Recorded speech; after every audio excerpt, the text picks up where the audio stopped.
ગુસ્સામાં કોઈને પણ કાંઈ પણ કહી દેવું, માર્કેટમાંથી વિચાર્યા વગર જોતું ન હોય એવો સામાન ઉપાડી આવો, કોઈ પણ કામમાં ધીરજ ના હોવી અને એવા કેટલાય બીજા પ્રસંગો જે આવેશમાં કરેલા કામોને દર્શાવે છે. આજે આપણે આવેશ પર ચર્ચા કરશું. તો આપ સૌ આ વિડીયો સાંભળ્યા પછી પોતાના વિચારો કમેન્ટમાં લખી શકો છો.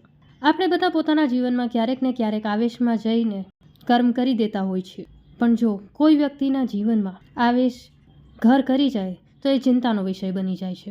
આવેશભર્યું વર્તન એ દેખાડે છે કે વ્યક્તિ પોતાની જ્ઞાનેન્દ્રિયોનો પૂરતો ઉપયોગ કરતો નથી. પોતાના ભૂતકાળથી શીખવું, પરિસ્થિતિનું વિશ્લેષણ કરવું, દૂરદર્શિતાનો પ્રયોગ કરવો, એ બધું વાપરવાની જગ્યાએ વ્યક્તિ પોતાની વિચારો અને ભાવનાઓમાં વહી જાય છે અને પછી અણધારેલા પરિણામોનો સામનો કરવો પડે છે.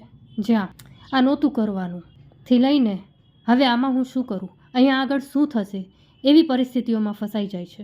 વ્યક્તિના કર્મ એના વિચાર અને ભાવનાઓના આવેશમાં આવી જાય છે અને ત્રણેય સંકળાયેલા છે, જે એ જણાવે છે કે વ્યક્તિનું માનસ હજી પરિપક્વ થયું નથી.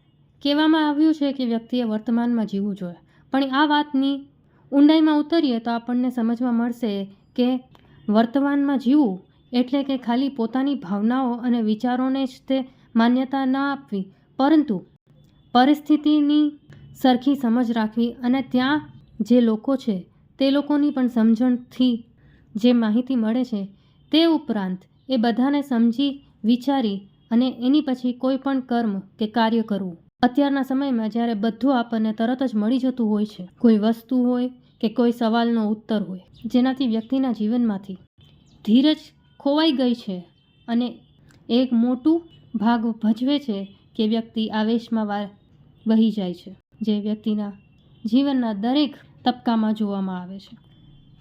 જેમ કે ભાવનાઓમાં વહી જઈને આપણે ઘણી વખત પોતાની અંગત વાતો અજાણ્યા વ્યક્તિઓને કરી દેતા હોય છે. છોકરાઓ નકરા ટ્રાફિકમાં પણ ઘમઘમાટ ગાડીઓ હલાવતા હોય છે. વગર સમજે વિચારે કોઈ પણની સાથે ઝઘડો કરી લેવો કે કોઈક ત્રીજા વ્યક્તિની વાતમાં પડવું. જોવા જઈએ તો આ એટલું જ છે કે સ્થિતિમાં રહેલા સંકટને વ્યક્તિ સમજી નથી શકતો અને એના જ હિસાબે કોઈ પણ જાતની સાવચેતી પણ પાડી નથી શકતો, જેના કારણે વ્યક્તિ નાનાથી લઈને મોટા અને ફેરવી ના શકાય એવા નુકસાનો પણ સહન કરવા પડે છે. ખોટા પૈસાનો નિવેશ કરી દેવો કે કોઈ પણ કોલ આવે અને કોઈ પણ જાતની જાણકારી દેવામાં આવે તો ત્યાં પણ વ્યક્તિ આવેશમાં આવીને સ્કેમમાં ફસાઈ જાય છે. આવેગના બીજા પણ કારણો છે, જેમ કે માદક પદાર્થોનો સેવન, જેમાં દારૂ, ડ્રગ્સ, સિગરેટ, તમાકુ, માવા અને અન્ય પદાર્થ જે વ્યક્તિના વિચારવાની ક્ષમતાને હાનિ પહોંચાડે છે.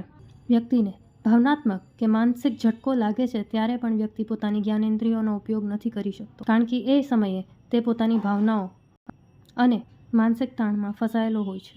આવેગમાં વ્યક્તિનો સ્વભાવ સમજણ ગુમાવી બેસે છે, પણ નિરંતર પ્રયાસથી તે આવેગપૂર્ણ સ્વભાવને અંકુશમાં લાવી શકે છે.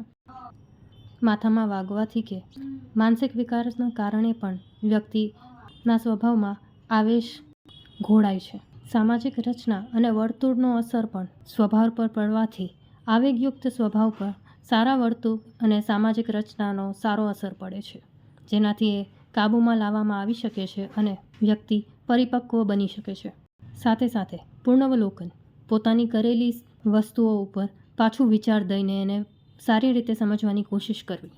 કમસે કમ 20 મિનિટ રોજ ધ્યાન કરવું. એની સાથે મનોવૈજ્ઞાનિક સહાયતાથી પણ વ્યક્તિ પોતાના વર્તનમાં જોઈતા પરિવર્તનો લાવી શકે છે. તો જો તમે લોકો પણ પોતાના જીવનમાં પોતાના સ્વભાવમાં આવેગ અને આવેશમાં આવેલા કાર્યોથી હેરાન પરેશાન હો તો યાદ રાખો કે મદદ ઉપલબ્ધ છે. તમે તમારા સવાલ અમને મોકલી શકો છો અને સાથે જ સાથે મદદ માટે અમારી સાથે જોડાઈ શકો છો, જેનાથી જીવન સારું અને સુખમય બની શકે છે. આની જ સાથે તમારા સર્વેનો સમય સારો અને સુખદ રહે.